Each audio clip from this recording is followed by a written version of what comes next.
stupid. Yeah. Uh, I have to always tell Dave because you never know what he's going to say. oh, that's true. Dave is a live wire. I'm He is. excited that his course is launching next week. It's going Yes, to be yes. awesome. His And course is amazing.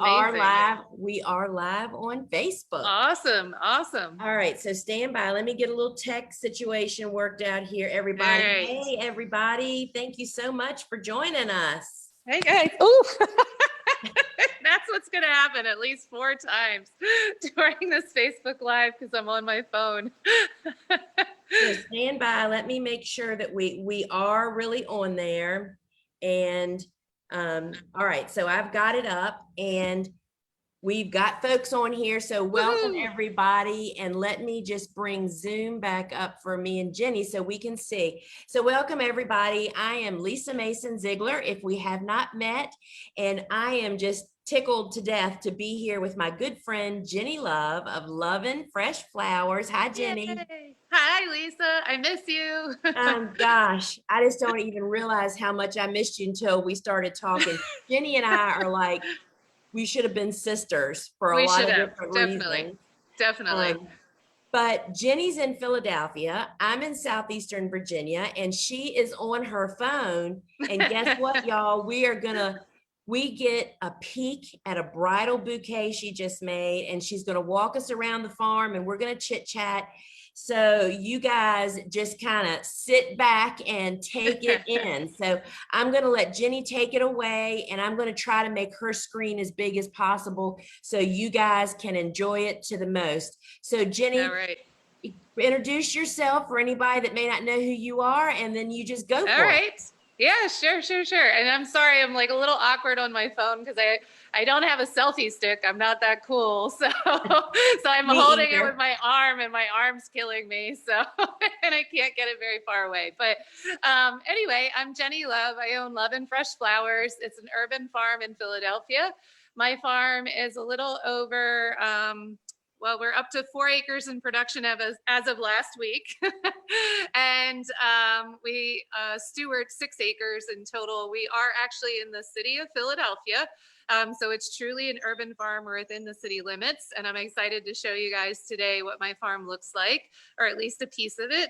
But then also I am what's called a farmer florist, which probably most of you are familiar with that term. But basically it means that I grow heaps and heaps of flowers and then turn around and design them for weddings and other special events. So I act as a full-time farmer and a full-time florist, which is quite a interesting balancing act.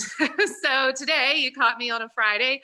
I honestly, Lisa, don't know how you talked me into a Friday or why I volunteered a Friday, because I'm nuts. So we have 2 weddings this weekend. We also have 2 workshops this weekend. So it's kind of a crazy run. But I just finished a bridal bouquet. So I thought I would try to do a tech thing here where I turn the camera around, woo, and make you guys a little dizzy. Oh, beautiful. So here, yeah, this is the bridal bouquet I just got done making. Everything in here is grown at our farm, at my own farm. So every piece and element in here is from right where we're standing. So we'll take you around and see these things out in the field as well. So, but in here we've got, it's so funny because now my image is very small on my screen. So this will be fun. You're big. It's big on Facebook. On everybody else? Okay, great. Yes, so we've got straw flowers here. They're the first of the season. These are growing in the hoop house. We've got peonies. These are the last of the season because our peonies went super fast this year. We were so hot and dry. We've got campanula in here. Bells of Canterbury is the common name, which I really, really love. We've got poppy pods in here, which credit to Lisa for giving me the seed originally for my poppy pods. So that is a child of Lisa right there. My offspring. And then we've got some beautiful violas in here that I've been growing this year, mostly for edible flowers, but right now I put them in bridal bouquets. We've got a really funky allium pod back here, which has been really fun to include these. Let's see, what else we got?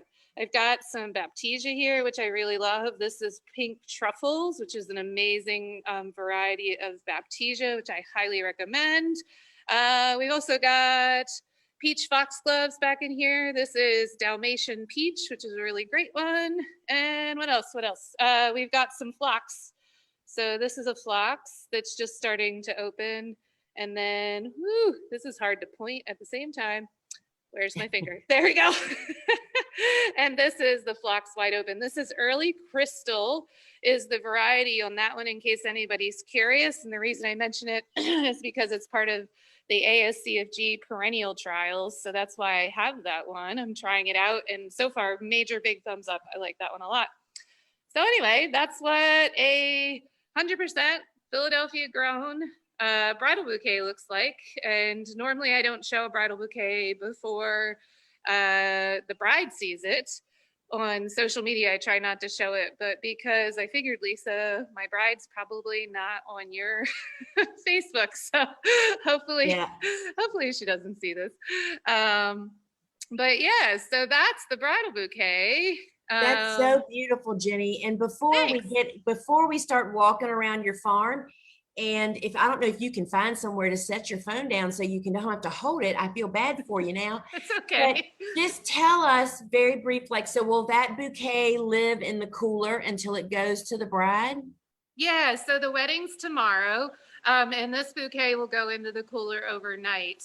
And then right before we deliver it, we spray it with something called Crowning Glory, which is a nice preservative spray for it.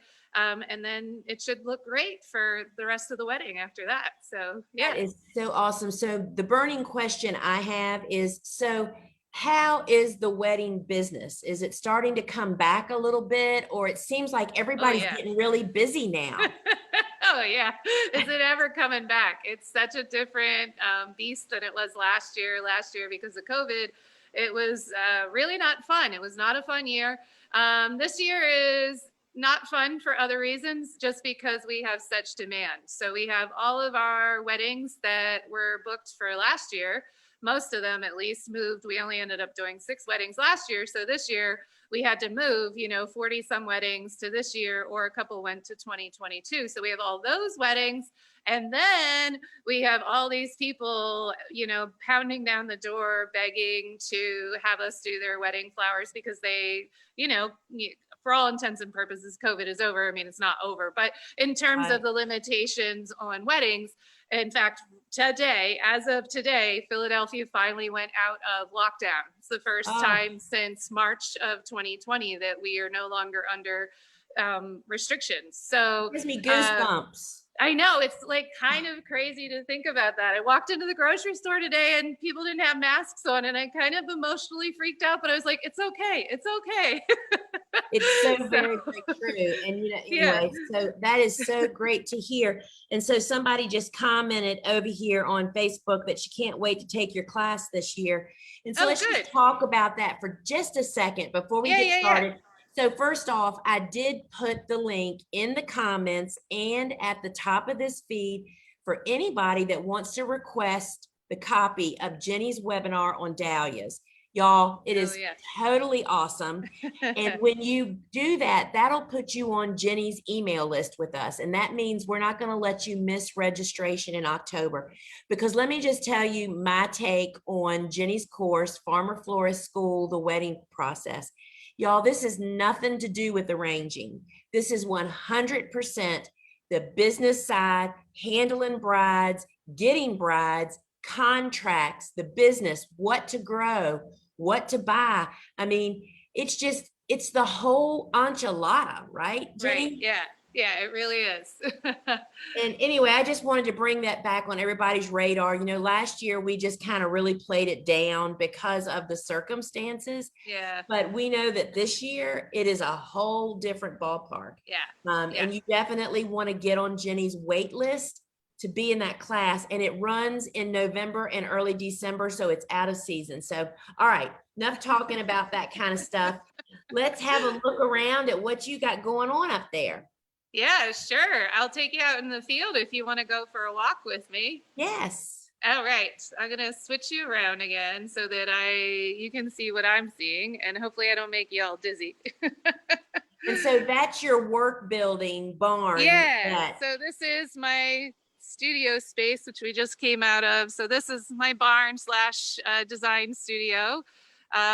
Built this back in 2019, which was 100% paid for by weddings. Everybody, weddings let me build that space, which was pretty incredible. So that's where all the action happens. I also do about 20 to this year, probably 30 workshops here at the farm, hands-on workshops, where I teach either floral design or flower farming techniques.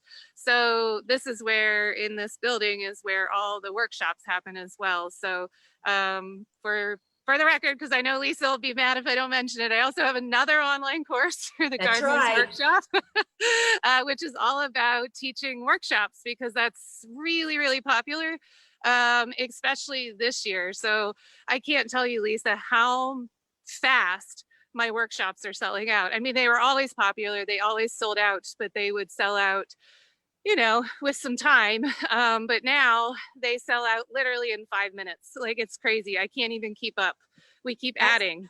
Amazing. Hey, wait. Yeah. Are those like the guards of the Yes, farm? these are my gargoyles. I purposely decided to stop so you could, there's a secret password, but I'm not going to share it on here.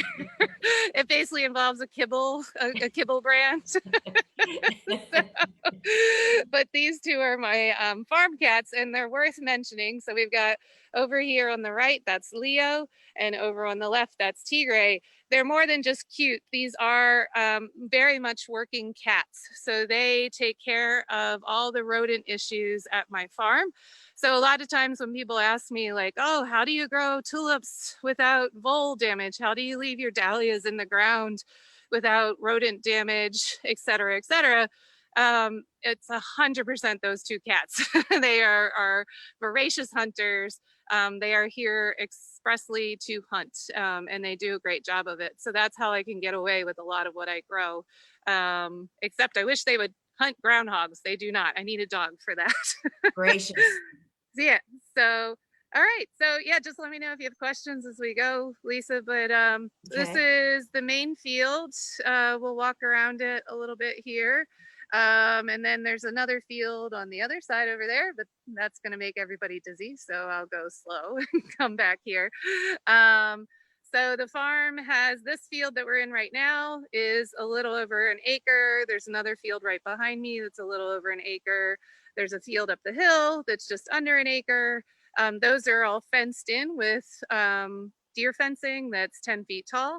And then we have just a little under an acre now that's outside of the fence. So if anybody has questions about deer fencing, I can talk about that too. This is the perennial section of the farm, one of the perennial sections of the farm. So we've got all sorts of perennials in here, but the ones that I really want to point out are the number of native perennial plants. So that's something I've been really passionate about for a long time, is what native perennials do well as a cut. So up front here in the white flower, that's a phlox, which we saw in the bouquet back there. So phlox is native. Then we've got some penstemon, which you probably can't really see on the camera, but there's some penstemon. It's peeking out back here, which, by the way, penstemon is an amazing cut flower that I'm really in love with. We've already been cutting really hard off of this patch, but it's such a sweet flower. It holds up super, super well out of water and in the vase. And then they make really beautiful seed pods as well. So penstemon is fantastic. We've got a couple varieties going on here. So highly recommend penstemon. And then over here is baptisia, which is one of my deep true loves. Baptisia is an amazing perennial to have on your cut flower farm or in your garden, because you can use the flowers, which the flowers are already done for the season for us here, but you can kind of see the remnants of it. But what you're looking at right now is what makes baptisia so valuable to a flower farmer or gardener, is all of this foliage. So this is all baptisia here that you're seeing, and that's all foliage that we use in you know, all our wedding centerpieces, all of our subscription bouquets, all the stuff. So this is our main foliage for the summertime. So as a flower farmer and a farmer florist, you will struggle with foliage. And this one, guys, this one is what you want. So Lisa, do you grow Baptisia? You know, I do not. I tried once, and actually, that's back when I had a vole issue and I lost them, Mm. and I've never replanted. But I have a spot now, and I think Mm. which variety would you recommend if somebody was going to start with a Yeah. variety? Which So one? if I just tried one right now, I would go with a newer variety called Pink Truffles. That's the one actually that's in the bridal bouquet back there. But what I like best about it is the foliage is a little more blue-green, which is a really great color for bouquets. And it also, it makes a nicer pod. So at the end of the season, you get a seed pod too.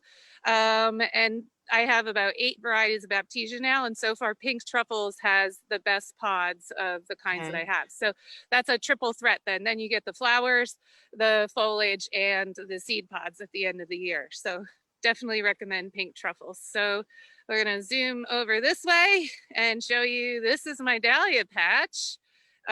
So speaking of the dahlia handout, I talk all about how I overwinter dahlias in the field.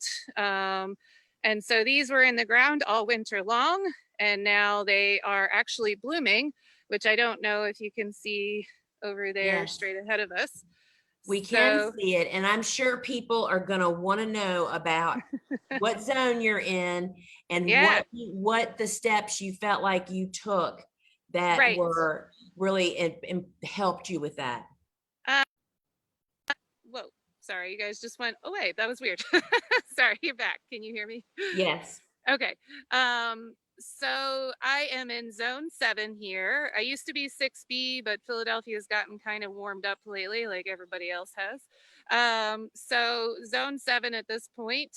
And the steps to take are in the, so these have been in the ground for, this is their 5th season now of growing as perennials. So they're all perennials. And so originally, you know, I just planted single tubers like everybody else does back in the day.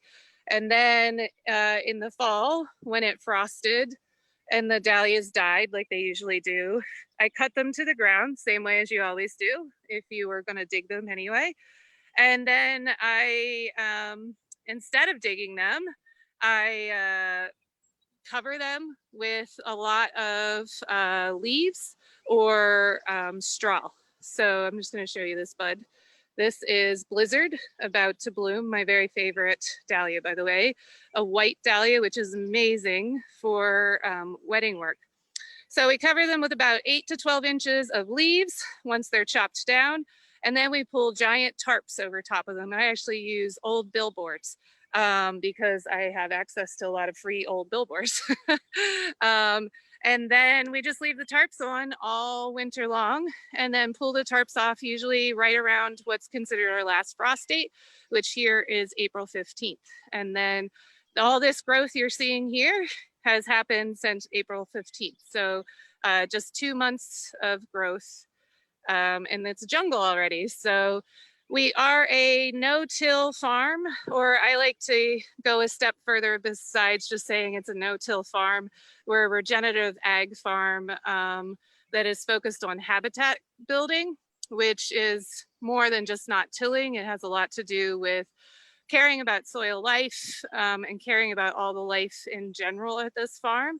And so because of that, that's why I stopped digging up my dahlias, because it's so hard on the earth, on the soil food web down there.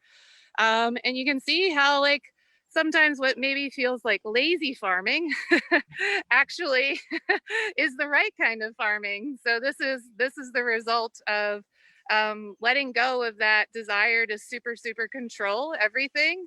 And just, there goes the cat on patrol. But this is letting go of the need to dig up and super control like what's happening with your tubers. And instead, if you just let them be natural, they reward you with amazing growth. We have a far less pest pressure now, far less disease issues. So yeah, that's no-till dahlias are the way to go. And I have a blog post before I forget. There's a detailed blog post and also the link that Lisa has about how to do it. You know, we left dahlias in the ground about 5 or 6 years ago because I decided I just wasn't going to dig them, and I told Bobo, kiss them goodbye. Yeah, yeah, If they survive, bonus. If they don't, I'll just buy new ones. I mean, we were right. so exhausted. And Exactly. do you know that 99% of them survived, and we didn't even mulch them? Right, And the abundance of more stems, taller stems, lest they were so well established, they just right, kind of like had no pest issues.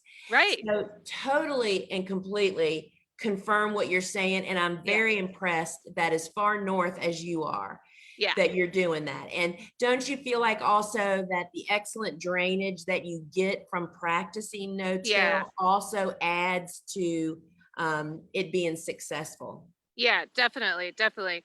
And I do have to say that we still have to focus a lot on we broad fork the beds still in the early spring, and we still have to amend the beds. But that's just, you know, sort of part of the work that goes into it. So it's not like I skipped that part, but yeah, definitely the soil tilth helps a lot when you're no-till.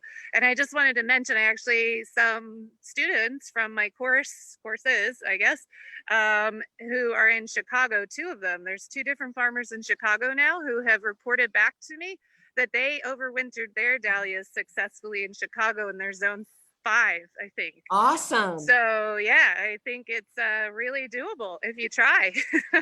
Well, you know, So isn't it true that all of a sudden somebody says, okay, we have to dig dahlias, and then everybody right, starts doing it? everybody digs dahlias. Yeah, exactly, exactly. That's what happens. So try to like think outside of the box every once in a while. I'm over here focusing real quick on this cutie cute little box here. So we have several wren boxes at the farm, and I don't want to scare them, but the wrens just fledged their babies, their first set of babies. Today, actually, this morning, I watched them learn to fly. But the Aw. reason I'm telling you about the wrens is because that's my pest control. So wrens are carnivorous birds. They're super, super active birds as well. So they're kind of like the equivalent of hummingbirds in that they never sit still. They're like you and I, Lisa, basically. Pretty much. They never sit still. And so they're always hungry. And they put, more importantly, they put out 2 to 3 broods of babies a year. So they have a ton of babies. Guess what happens when you have a ton of babies? You got to eat a lot and you got to feed them a lot. So I have my wren boxes purposely right on this hoop house. So they zoom out here to this dahlia patch and zip in and out all over the place, and they eat. And then I have more wren boxes on the other side of my hoop houses because what they do is they go into the hoop houses and they zip around and they eat. So they're amazing pest control. And I highly encourage everybody to install bird boxes, or particularly wrens, in my experience, have been fantastic. But birds are really your friends when it comes to, you can actually see some zipping around in here right now. Every time I walk in, there's at least 5 or 6 birds in here doing pest control. So it's great. I love them. You know, it's like we were given quite a workforce. And, you know, talk about that in Vegetables Love Flowers. It's like Hmm. we we just need to give nature a hand. We don't have to Yeah. do the heavy lifting. Right. And birds eat thousands of insects every So day. much. Think about Yes. that, y'all. Thousands when they have babies. And I mean, I find that some people are afraid that birds are going to damage their flowers Oh, and their vegetables, yeah. but in fact, that is the least of your concerns, Right. right? Right. So, Once in a while, they may nip at your seedlings, but I right. consider that like totally worthwhile considering how much work they do. So Yes. I'm just over here pointing out not something so pretty, but this is my campanula patch in here, which just cranked out literally thousands of stems in about a 40-foot space over the past week. And now we've cut them back and it's going to reflush, hopefully with another set of stems. But what I just wanted you to see was how densely those are all planted. So in a hoop house, that is no-till. So this is a no-till hoop house where I've really focused on soil life. And I'm sorry if you keep hearing my weird cat screaming in the background. That's what he does. Where you focus on soil life, really make that a priority. You can start shrinking up your plant spacing. So a lot of stuff in this house, including these snapdragons here and that campanula, and I think these straw flowers there were planted at 4-inch spacing. Wow. So it's crazy, but they just crank out the stems. And the reason we can get away with that tight of spacing is just because of how healthy the soil is and how much support there is in the soil for these plants. So you can see there's really no disease issues whatsoever, even though they're they're really dense. And we will just harvest off of these plants all summer here, these straw flowers. So you can really pack in a lot into a no-till system. And it's really good to have dense plant spacing because that soil is fed, the microbes, the earthworms, microbes, pill bugs, all the things are fed by plant root systems. So the more roots you have in the ground at any given time, the more you're feeding the soil life. And the better fed the soil life is, the healthier the plants are. So it's just a cycle of reciprocity. It's a give and take in the best kind of way. So one of the things that we really focus on here at my farm is getting as many roots in the ground. So you'll notice as we're walking around here, there are no empty spaces. Everything has really dense planting, and sometimes it's just weeds, and that's even sort of intentional. They're sometimes not intentional, but I do not grow a super manicured, right, sterilized farm on purpose. I want it to be lush and overgrown with lots and lots of living roots in the soil. So that's what you're looking at right now. So Jennie, I want to stop you and tell everybody, if they don't already know, that Jennie has the No-Till Flowers podcast. Oh yeah. And there is just, I mean, great information, some great interviews. She and Dave Dowling just did a tulip talk that was phenomenal. And so, I mean, two of our best brains on the same show was just really incredible.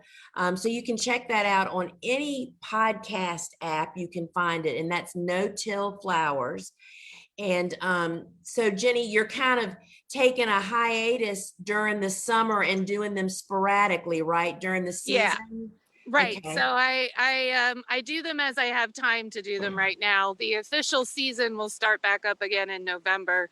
But right now, whenever I have a chance. So I'm almost done with one about employee management, sustainable employee management. So that one's coming up soon. But yeah, I think there's at least 13, maybe 14 episodes you can listen to right now if you haven't listened to them already. So Sure, that's great. thanks for mentioning it, Lisa. Oh, sure. Stop Yeah. for just a minute and and hold the camera still, and let's see if the picture clears up some. Oh, is it It's just blurry? a little, it's, you know how internet is. Yeah. So Yeah. yes, so that is a little, we can see it a little bit clearer. Okay. Yeah, definitely let me know if it's not showing up well. I'll stop and zoom over, not on the cat. I swear I'm not zooming on the cat. And I wanted to show you how we do our no-till bed preparation here. So this is, instead of tilling the soil, we have permanent beds, which we use cardboard, a corrugated cardboard here. So it was originally in cover crop over the winter, rye and vetch and some other things, then mowed it down with a mulching push mower. So it was kind of completely mown as low as it could. Then we laid down corrugated cardboard over top. Then we put compost, a really high quality compost, but just enough. You can see how it's not really thick. It's just enough to, I'm trying to find a good spot to scratch through. Oh, well, it's actually the cardboard is actually deteriorating already. So, but that's good. That's what we want. The cardboard's just there to smother out the cover crop and smother any early weed seeds. And then we want the cardboard to break down because the earthworms come up and eat the cardboard a lot. They're really attracted to it. And then we've got our little baby eucalyptus in here, which are starting to really grow now that it's a bit warmer.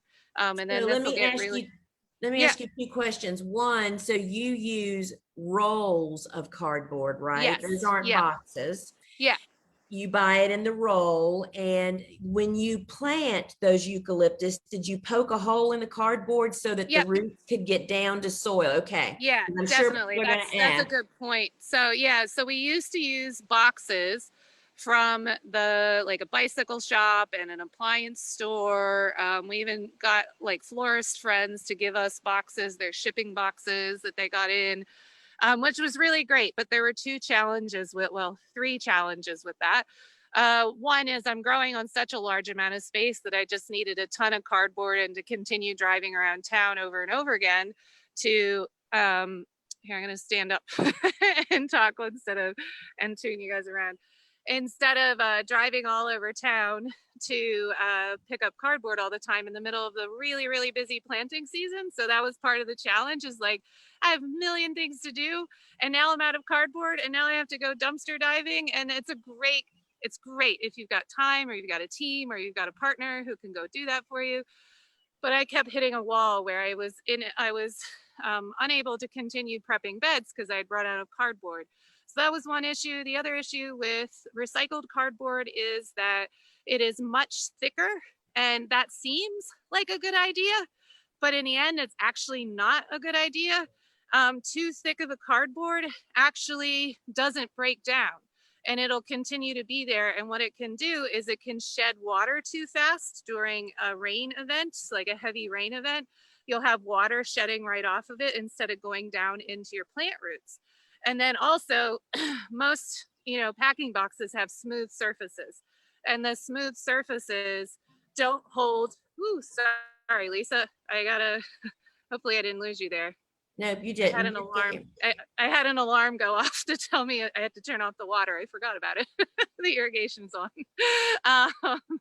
But anyway, the smooth surfaces of the cardboard of boxes, the compost would just wash right off of that as well. So there were a couple challenges with that. So instead I started buying these rolls of cardboard, which are single ply, I think is what they call it, corrugated cardboard, which means there's corrugation ridges on it on one side.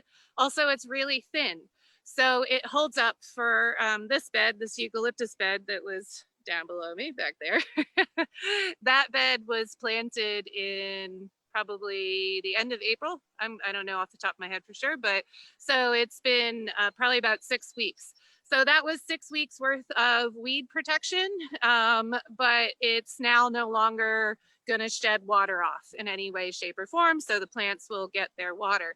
And also definitely don't, for those thinking of using this system, do not put like a gob of compost on there. Like I made that mistake in the beginning where I put like 4 inches of compost thinking more is better. And that'll be like the best thing ever for my plants and for my soil. And there were 2 problems with that. One, my plant roots, like you mentioned, Lisa, like we just poke a hole through the cardboard and put the plants into the ground. But when you have 4 inches of compost and small transplants, they don't actually reach the ground. So we were having transplants die because they weren't touching what we call native soil. So they needed to have access to the soil underneath the cardboard. And then the other thing is we really skyrocketed our phosphorus content in the soil here because the compost was high in phosphorus. A lot of compost gets made with some sort of manure, as ours does. And so that was too much phosphorus. So we've actually really dialed back the compost input to the farm at this point. So yeah. So where do you buy that cardboard? That's a big question over here. Oh yeah, packing price or price packing price. Those 2 words. I don't know which one comes first. I think it's price packing. I think is the So that is they supply boxes and so forth, like packaging kind of stuff. So yeah. So I have a really important question. Okay. How are the turtles? They're good. I've been seeing a lot of young males this year, which is exciting because they're travelers. It seems like to me more than the females. They go out hunting for the girls, and so so I see them a lot, which I really really like seeing them. They're great. I love them. We came across, Fancy. She's the Yeah. turtle that was injured here last year. And because of her injury, she's very easy to identify. She has, Oh, good. and she was nestled down in our tomato plants. So it was Oh, just the best. It was so good to see her and to know she's still yeah. here and that they're still going strong. Good. Um, I'm so glad she's there. yeah, she is. So your farm is just beautiful, Jenny. Thanks. Just It's beautiful. lush at the moment. It's very lush. Is just beautiful. So if people want to learn more about your no-till method, that's what your podcast and your blog is packed, right? Yeah, there's a lot of information on there, for sure. And then I teach, like I said, teach workshops here at the farm. I love teaching, whether it's online or in person. So I do a lot of that. So there's lots of different ways to access the information, whatever makes the most sense. If you're a hands-on learner, sometimes it's good to do it in person, Sure. So everybody knows. So Jenny, in addition to doing these amazing workshops on her farm, everything from A to Z, she has two online courses that she has created that we've published. One is making workshops work for you. And I love to tell people, it's like Jenny says, this is like one of the most profitable products that I offer on my farm is doing Yeah, workshops, right? it really is. And while you're mentioning that, Lisa, I just want to point out, you don't have to have a big barn. This little red shed, which is a prefab 10 by 14, I think, shed, when I didn't have anything else for the longest time, I taught workshops out of that for almost 10 years. Yeah, So you don't have to have a big space to do and it. I think, don't you even talk about in that workshop about doing a workshop somewhere else? You don't Yeah. have to even necessarily do it on your farm. So you can find that workshop that's on demand, meaning you can purchase it at any time. It's on thegardenersworkshop.com. Go to our our online course page. And I just have to tell you guys that Jenny just not only leaves no rock unturned, she also hosts a closed Facebook group for everybody, all the students that take that course, meaning that you can get to her to ask questions about that course, which is really super special. That's the part that people struggle with. They watch a course or go to a conference, and then like 2 months later, they're doing it and they have a question. And so I will tell you that during this time of the year, none of the instructors are in there as often as we want to be, but you just tag us and wait. Right, exactly. Basically. And then Jenny's other course is Farmer Florist School and the wedding process. And I just want to say again, that is not a design course, y'all. Right, It is the business side. She takes you from, do you really want to do this? right. To picking your clients, the contracts, the business side, what kind of flowers should you grow? What should you buy in, maybe, I can tell you that Suzanne and I, after we recorded that with Jenny, Suzanne's remark to me was, maybe we should do weddings. I mean, it's not that she made it seem simple. She just gives you all the pieces so you can do it and not lose your mind. you know? So, Ideally not lose your mind. right. I mean, it's kind of hard still, but Yes. I mean, everything that is not highly profit, anything that's good and profitable is obviously got to be hard, or Oh yeah, everybody would be doing would it, do it. right? Right, exactly. So yeah. So anyway, I just so if y'all request her dahlia webinar, which you don't want to miss, that'll put you on Jenny's wait list, which means that when she does any upcoming webinars or does any new anything, you'll automatically get that from her. So Jenny, let's start to wrap it up here. What do you want to show us last, or tell us, or what are you gonna? That was a quick, sorry, I'm not making anybody, I hope I'm not making anybody dizzy. That was just a quick visit into my woodies field, which if you're gonna be a farmer florist, having an amazing selection of woodies is super important to have. So that was just a peek at one of the woodies field. I have another one that's much larger and mature, but yeah, I don't know. That was just a peek at that and some of the other space for the farm tour effect. But I don't know. What else do you want me to talk about? Are there questions that I can answer? Yeah, so I'm just looking through. Let me just look back through and see if we have. So somebody is asking, do you overwinter your eucalyptus? Yes, in the hoop house. I have eucalyptus in my hoop house that I overwinter. But out in the field, it's spotty. Sometimes it overwinters and sometimes it does not. So that's hit or miss. So it looks really dark. So somebody did find your cardboard supplier. It's packaging. It's packagingprice.com. So the link is on there. Okay, great. And tell us how to find your blog. They're asking about that. Oh, that's at loveandfreshflowers.com. Sorry, I'm plugging in my phone here, guys, because it just told me I have a low battery. Loveandfreshflowers.com, and then you just look for the blog. It's up in the selection of things you can choose from. Right, and so I will go in and put Jenny's website in the feed here. So I'm just reading what people are writing. Downside is making sure. So do you have an opinion about mushroom compost? Oh, true mushroom compost, like what is compost, is good but high in salts. So you have to be really careful about how much of it you use. So just go easy on it if you're using mushroom compost. Then there's something called mushroom substrate, spent mushroom substrate, which I used a lot of last fall on my farm. That I have a cautionary tale about, which I think is on the blog. I'm pretty sure I wrote it on the blog. I wrote about it somewhere.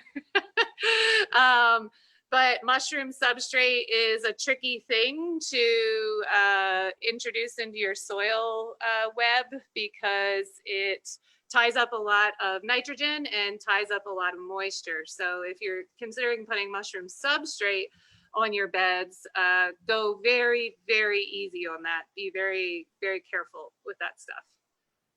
All right, so I just put your website.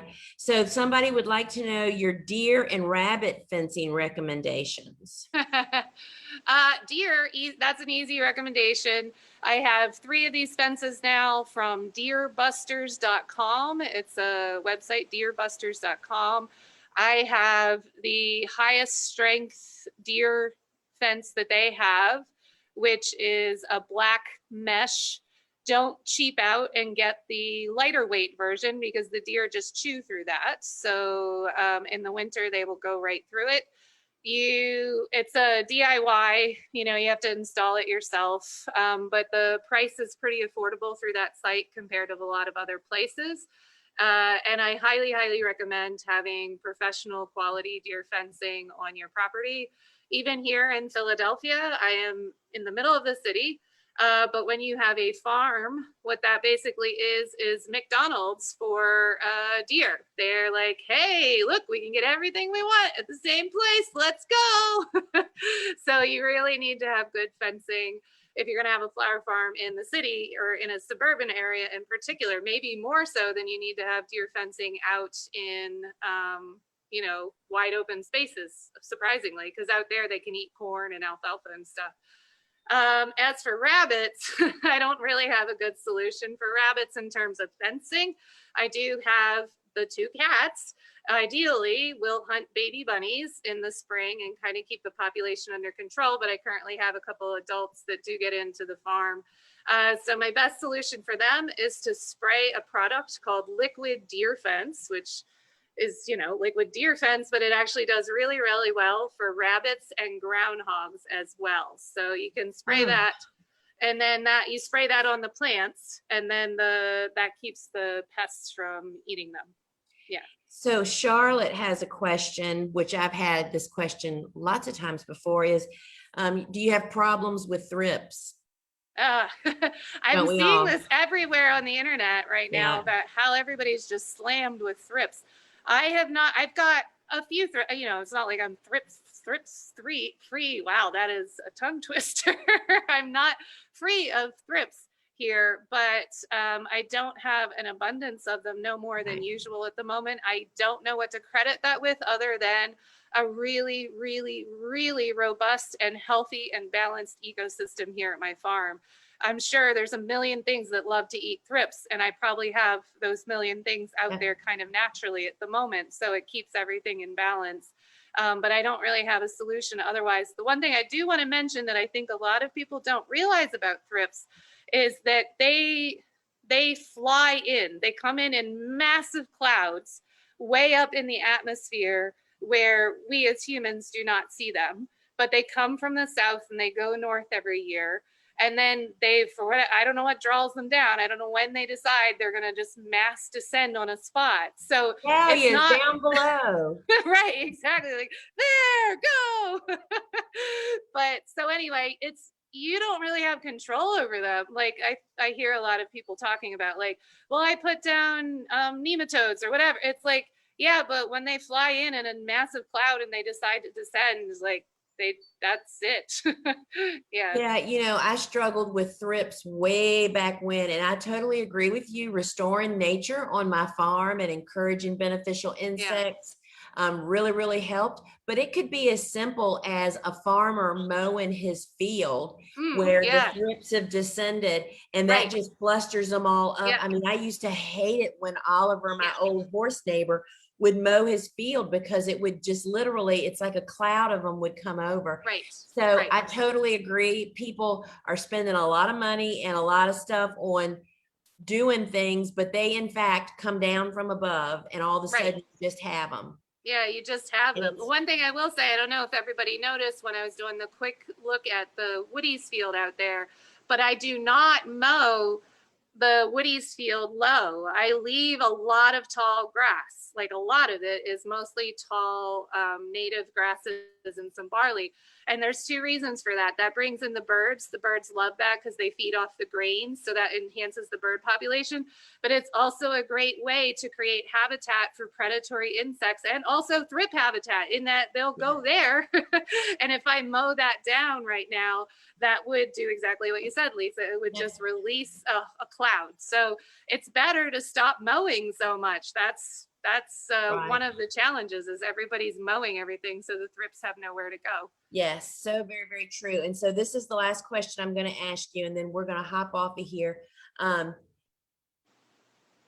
I'd love some online floral course recommendations. I mean, are there any online design courses that you're a fan of, or that you're I'm the wrong person to ask, because I've never ever taken an online floral class of any kind. I've never experienced one. I am a big fan of promoting hands-on floral design learning, because as a teacher, I know that I can't help somebody. And one of the reasons I don't have a design class, even though Lisa begs me to do a design class online, is I don't have a way of helping students figure out how to do a better job. I don't know how an instructor can really help a student improve through an online format. Maybe I'm wrong. I question the ability of that. But the one person I know who tries her darndest and is the most sincere about it that I know of is Sue from Passion Flower Sue. Yes. She is so hardcore and so determined to spread knowledge about good mechanics and all the things. So if I haven't taken any of her courses, I have no idea what the exact content is. I just know Sue well as a person, and I trust her to do as good of a job as you possibly can do with an online class. Great teacher. She is a great teacher. She really is. Yeah. All right, folks. Well, we're going to head off of here. And Jennie, thank you so much for showing us your beautiful and amazing farm. Sure. Thanks for coming along. Hey, it was fun. Totally my pleasure. And we'll do this again. We'll check back, and maybe we can actually see a turtle. Oh yeah, I should have scouted before I started. I bet there's one out there. They like rainy, cool nights, so this Yeah. is a good time. So thank you everybody for joining us. And so I have put in the comments of Facebook, Jenny's blog link, Jenny's website link, the link to request her Dahlia webinar, which is all you have to do is request it and we'll send you the link for that. And we just hope it helps you guys in some Yeah. way. And all right, folks, on to another rainy night, it sounds like outside. Woo, So it I is. know. It is. Yeah. All right. All Thank right. you everybody for joining us. Yep. Bye, Jenny. We'll talk Thanks, soon. everyone. Yeah, sounds Bye. good. Bye.